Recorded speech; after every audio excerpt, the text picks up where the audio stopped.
Yeah, started. Great. So we'll be recording it and we'll be putting this up on the Cobalt Blue channels of Facebook and YouTube. So yeah, that's that. Also, just to change the format, and since we are doing a Zoom, I decided to have some images and have a presentation rather. It's nothing but images, but just in case it's just something. It also helped because the stories by themselves are somewhat strange. I mean, the stories get stranger as as we're going to go through the three stories. So it just made sense to have more images because the logic of the stories sometimes seems to be going in a different direction. But hey, that's mythology for you, right? Great. I think I'll just start the presentation and then we can begin. We're more or less. Just give me 1 second.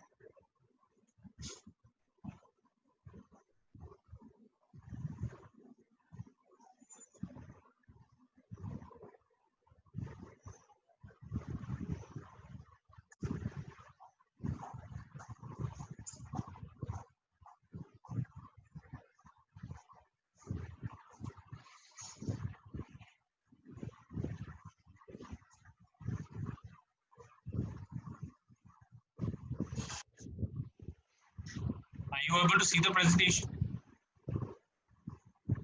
Yeah, we are. Great. So I'll just begin. So welcome back, guys, to whoever's regular for mathematical. This is the seventh session. As you can see, there's a little bit of a change. I'm back home in Gurgaon, so was trying to figure it out, which is why I went into a hiatus for almost a month. But at the same time, I was preparing some content, and I was also discussing what kind of topics would be interesting.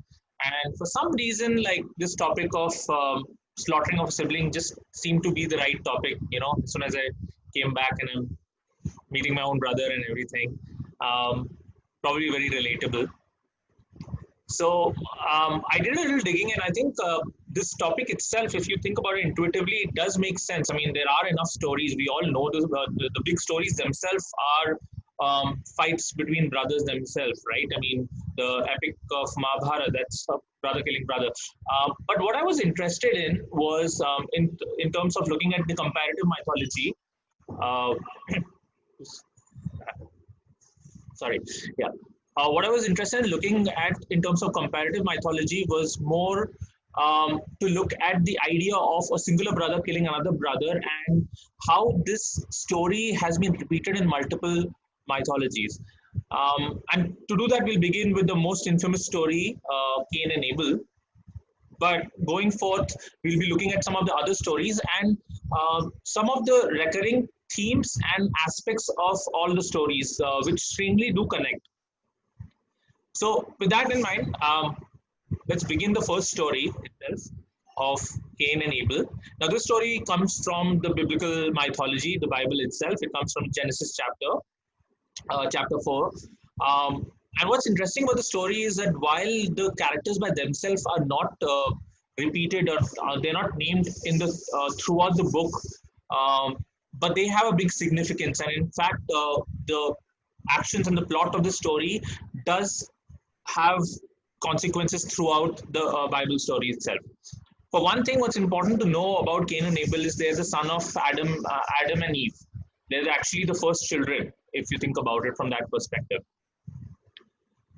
So, what's interesting about Adam and Eve is that Adam and Eve, when they had the kids, uh, Cain and Abel, there is nothing mentioned in the stories which say that they were not just nice brothers to each other. Like all brothers, they fought, they argued, but they lived together, they laughed together, and all. Cain loved his brother Abel, and Abel loved Cain. When they grow up, Abel started became a shepherd, uh, gathering his flock and all, while Cain was a farmer, tilling the land and growing crops and all. We have more people. Okay. Hello, everyone. So we're just starting with the story of Cain and Abel. So Cain and Abel, they grew up and they were, Cain was tilling the land, and Abel was looking at his sheep and all. When God asked for asked for an offering, now Abel decided to give his best flock, with something Cain was not able to comprehend. I mean, it's just a sacrifice. Why it doesn't matter why do you have to give the best one? He was planning to just give some of his crops that he wasn't going to use anyway. But Abel was convinced he wanted to give the best flock, the best sheep, sacrifice to the gods himself.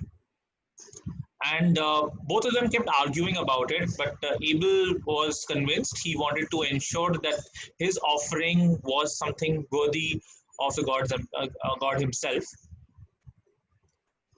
So finally, they lit up a fire, and Abel decides to put a sacrifice of the lamb, and the fire blazes and goes and is so huge that Abel interprets it as God having accepted his sacrifice. But when Cain does that, Cain puts his fruits and crops.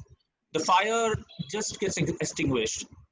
It was very clear that God had favored Abel's sacrifice and not Cain's. Cain started wondering, why is that? Why did God seem to love Abel more? What was Abel doing that Cain was not doing? And this thought started venturing into his mind. He started thinking again and again about this. Soon enough, these questions became a sort of resentment. And at one point of time, he started getting jealous of his brother.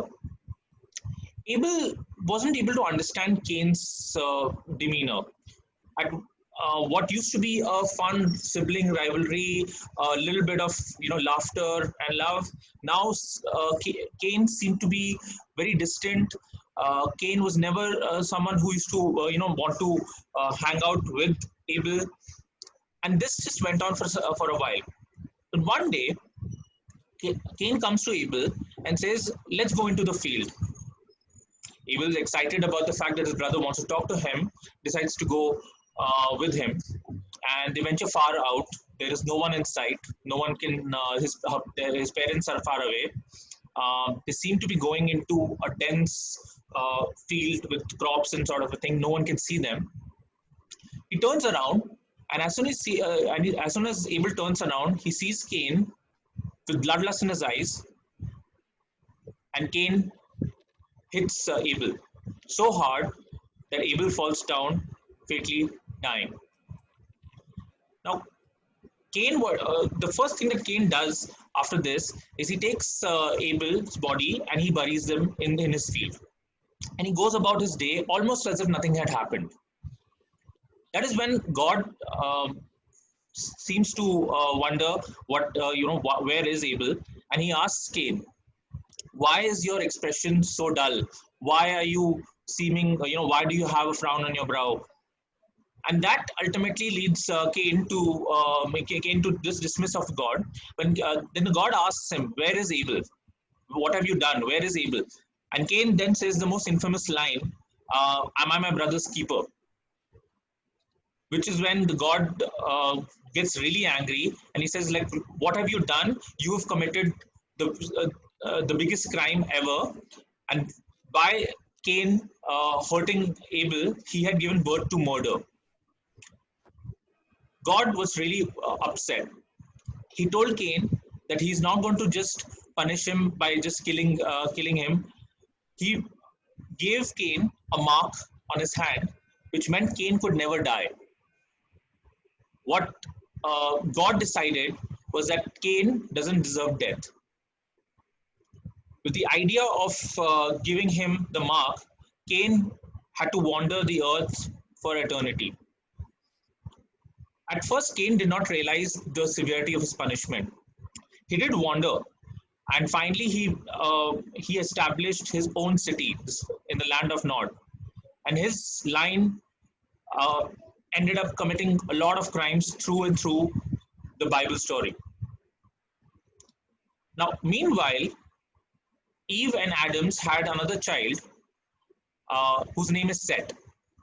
It is this child who grew up hearing about the story and deciding that the best way to honor God is to be true to God.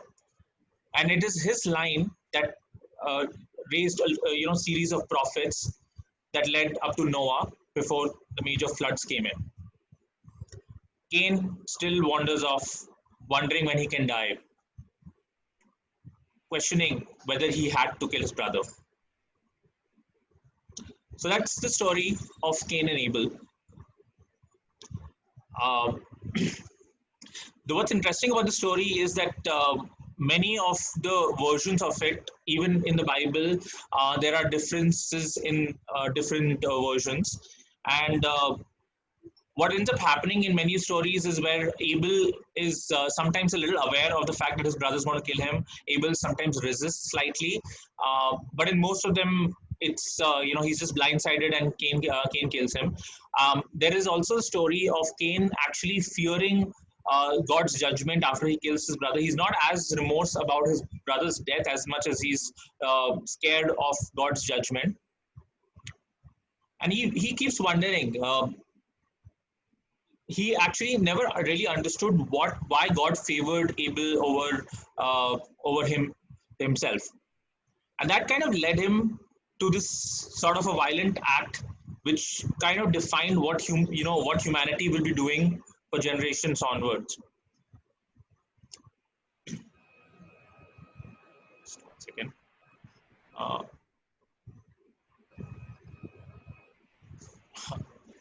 Okay.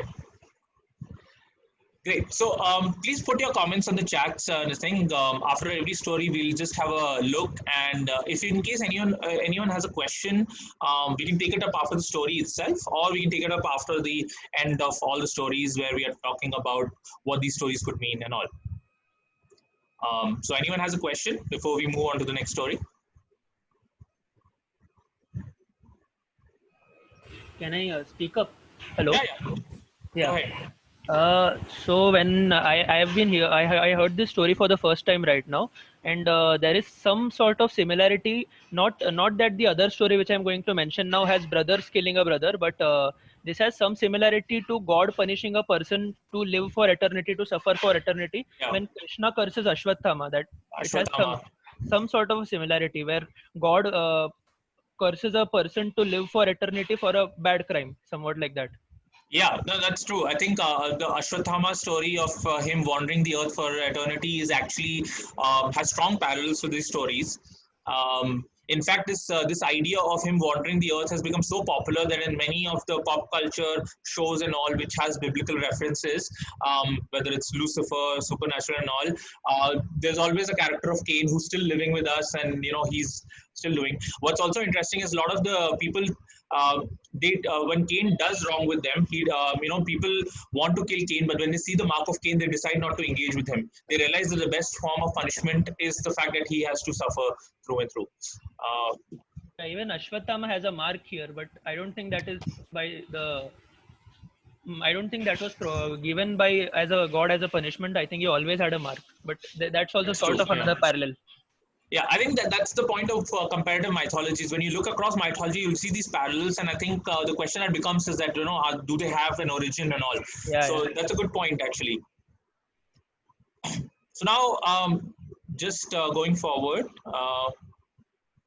yeah, Anirudh, you're right. Ashwatthama got the mark from his sin.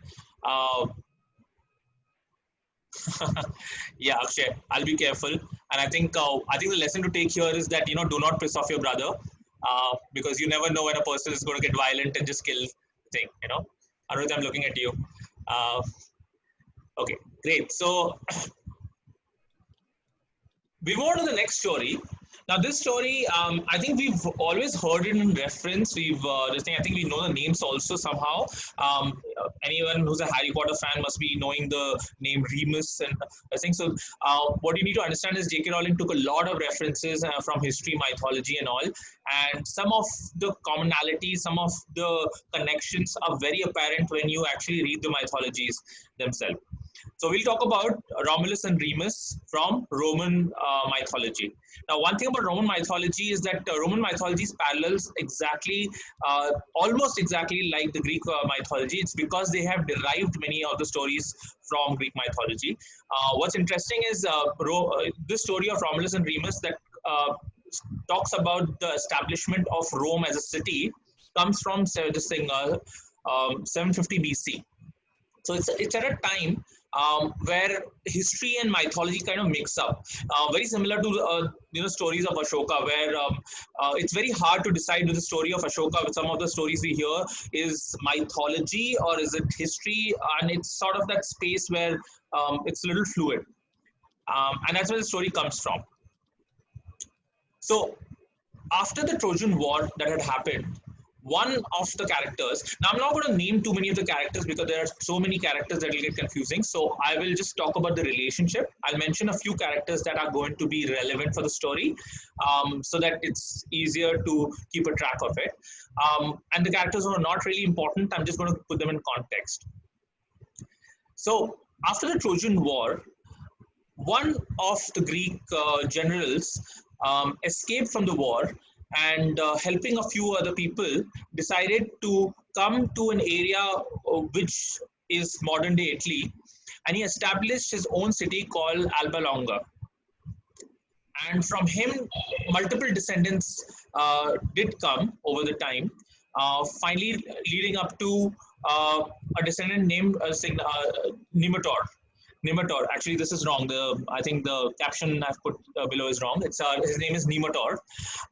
Nemetor was a king, but before he could actually rule, his brother Almunius kind of usurped the kingdom, and Nemetor's daughter Rhea, or Rhea Silvia, that's how she's known because she's from the line of Silvia. She was a vestigial virgin. Now, vestigial virgins are a sort of a status given in Rome, where these women who are supposed to be not sexually engaging, and they're kind of like the ancient priestesses in the Roman pantheon. So he takes Rhea and he makes her a vestigial virgin. And he is trying to get on with her at many times. There is and ultimately she gets pregnant. Now, in many sources, it said that it was god Mars, the god of war, who had actually come to Rhea and assaulted her. He had actually raped her, and that's how she got the child. Which is why Almunius, when he found out she was with children, or she had children, he decided to get rid of them, and he took the two twins who were born from her, put them in a basket, and in the river Tiber, he just ended up washing them away. Now, what ended up happening was the two twins, they were found by a wolf. And the wolf actually nurtured them. She milked them in a cave called Lupercal. That's where the name Lupercal comes from. And the kids were growing up until they were found by their foster parents, Faustus, under whom they actually grew up. And as they grew up, they showed enough of these qualities that were of a warrior. They were really loved by the people, and over time, when they were growing up, they started protecting the land with robbers and ensuring that all the people lived fairly in that vicinity, which kind of led to a lot of supporters and their following. And then they started having a big band who used to go around, solving people's problems for money, at the same time taking care of everyone. At one point of time, Remus was kidnapped. He was kidnapped and he was brought into the kingdom of Almunius, where he met Numitor, his grandfather, who did not know that they were his grandchildren. But upon conversation, Numitor started suspecting that this is my grandchild. along the same time, Romulus decided, in order to rescue his brother, decided to wage a war. When he found out his brother was taken up by Almonius, his foster father told him the truth. Told him that what his lineage was, and told him that what he was destined for. This kind of motivated even more to make sure that the brother is rescued, because he now had this strong rage against his uncle Almonius, who had not only assaulted his mother, but had made sure that had tried to throw them away, and to ensure that the right people are given the throne back. He ended up waging a war, and in this war, finally, he was able to he and Remus were able to defeat Almonius, and they were able to reinstate Numitor, their grandfather, as the king. But over time, they were also, while they knew that they were going to inherit the kingdom, they were more interested in starting their own city, starting their own place, and all. Unfortunately, as twins, there was no clear indication of who's going to be ruling, who's going to be the actual king. I mean, both of them were actually same age. Both of them had valor. Both of them were honorable. So there was really no sense of this thing. People were divided amongst both of them too. Even the supporters were divided between them. So what they did was they decided to check out the land further off than Alba Longa, and they decided that this is where they're going to start their own city. Now, Romulus wanted to start the city in the Palatine Hill. He felt it was a fertile land. This was a land where a lot of things, crops and all, could be grown and all. But Remus did not agree. Remus believed that the Aventine Hill was a better suited place. It was also closer to the place where they were actually born, so it had some sort of an emotional value. Both of them could not come to a consensus, and both of them kept fighting about this. Soon enough, these arguments started getting a little more heated, and over time, it started getting almost a sense of rivalry started coming in. At one point of time, Romulus started building his own wall around the hill, and Remus, saying that the walls are so tiny, he jumped over the wall as a way to mock Romulus. Romulus was very enraged, and he was almost getting violent. This is when their grandfather, Numitor, gave them an idea. They said that the way to settle this is by an augury. Now, in Roman tradition, augury was a sort of a sign that a sort of a divine signal you see by observing birds. That is when you realize. Guys, I'm just getting a notification that the meeting may get over in 10 minutes actually because of this thing. So in case it gets closed, just join again to the same link. Okay. Yeah, sorry about that. I think there was an issue. That's the reason we're using this basic link right now. So anyway, sorry. आया कि नहीं कोई? नहीं. So you answer that. No, the way you're doing, I thought you're looking to tell me something. No, I'm seeing something. Oh, yeah. Okay. Sorry, I think. This is the transition. Can everyone put themselves on mute? This thing, it's a little distracting. Yeah. Great. So I was talking about the concept of augury. Augury is basically looking at divine signal by looking at birds' sign. Now, both the brothers and this thing decided to go up to their own hills, and they decided to watch the birds. Now, Remus saw 6 birds, but Romulus claims that he saw 12 birds. So when they came together, they started boasting about it. Now, they had not really decided how they're going to evaluate the augury, which was something very weird, but they had just decided that they were going to count the birds. Was it the number of birds you count that was important, or the ones who see the birds first? Because Remus argued that I saw the 6 birds first, so technically I should be the founder. My will should be done. But Romulus argued that I saw 12 birds, so that's almost double the ones that as much as you saw. So I should be the one. And this started getting more intense, more violent, at which one point of time they both started fighting, and Romulus ended up stabbing Remus.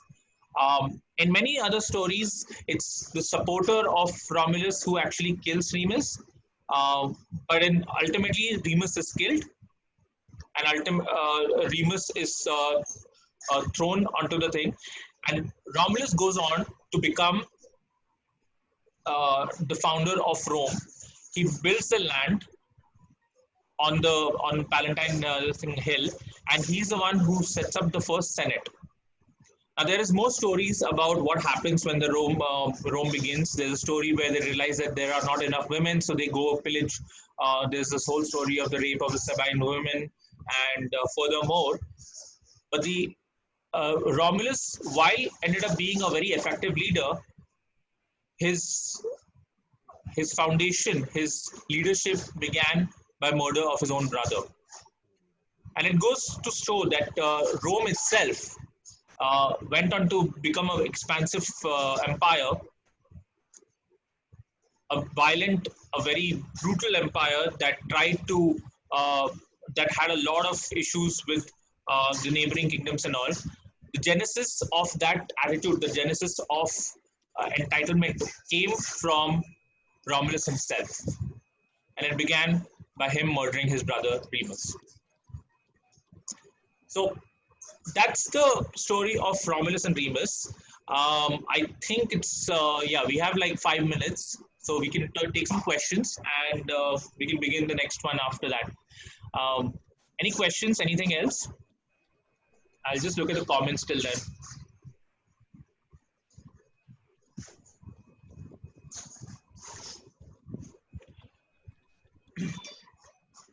Yeah, I think there are a lot of stories. So I mean, I had to choose between the multiple stories that were happening out here, and Bali Sugriv is definitely the stories that come in. In fact, the story of I mean, Romulus Remus reeks a little bit of Bali Sugriv also. What's interesting in all these stories where you have brothers fighting and one of the brothers winning is the fact that the younger brother or the brother who is defeated feels wronged, while the brother who actually defeated, who's enraged, feels insulted, feels mocked. So that's always the case where it where it happens. Generally, the younger brother is also someone who's slightly less stronger physically. Oh, yes. That's also something that that's always common in these stories. Maybe it's because the elder brothers are more stronger. For example. Sorry, is there a question?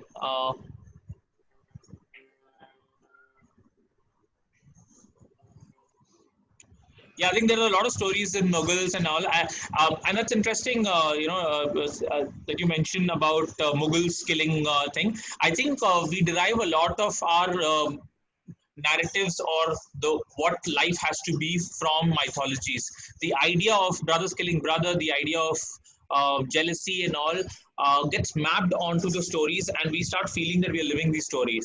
So definitely, and in fact, that's the fact that there are stories about sons killing father, brothers killing brother, and much more, friends betraying friends, all can be traced to mythology. What's interesting is how common these themes become across different mythologies. Even if there is some very interesting stories in Indian mythology itself, the fact that there are stories across different mythologies is fascinating. So yeah. Is there any other question? It's interesting you say about righteousness and wicked. To be really honest, in none of these stories, if you see the wickedness comes by an action. If you look at the story of Cain and Abel, Cain was not really understanding why he was being punished, why God favored him, and that resentment made him ultimately do an act which he didn't even have any remorse for. He had he felt the fear, but he felt what he did was right. Even out here in this story, if you notice, Romulus and Remus, there's no sense of conflict before the incident happens. It's only when they are given when they both want to lay out their ambition, create a kingdom, and both of them get to a conflict where Romulus feels like he needs to establish that he's the authority, and for that he's ready to even kill his brother. So I think that's important to understand that dividing people into good and evil may actually be slightly reductive. Um, Definitely, there are certain actions which can be seen more virtuous and certain actions that can be seen as evil. But I think the stories what they're trying to show is that it's very understandable where where the brother who killed was wrong, and at the same time with the brother who was actually killed, what did he do that kind of created this sort of a dynamic where he ended up being a victim. I think that's important to always remember. In fact, the next story we're going to talk about, it gets even more stranger in terms of the story itself, because it doesn't come from any particular myth, but a constructed myth. So that's going to be important. We have 2 minutes.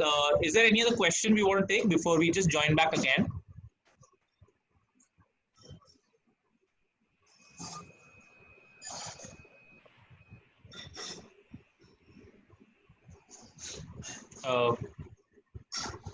Great. So what we'll do is when this gets over, just give a minute. I'll start again. I think it's that Zoom thing where 40 minutes gets over, and I'll just start the thing again, and yeah, we can just continue. And but hopefully you guys are enjoying the stories. Stories by themselves have a lot of tellings. I mean, I literally spend more time trying to figure out which version to tell rather than which stories to tell itself. Because to be honest, that's the thing about any of these mythologies, that the version you may have heard is very different. And mythology is a space where we just have to acknowledge that contradictions can also stay. Some of these stories at least have a very clear elements, but some stories just get so contradictory that almost the opposite is true. So yeah, that ends up happening. Let me just check the chat one last time if there's any. Okay, I see the chat. Thank you. Yeah. Great.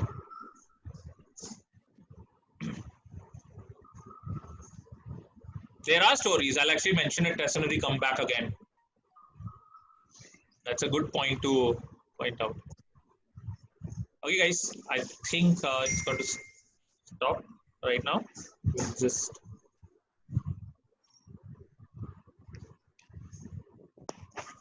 Yeah, I think we should just do that.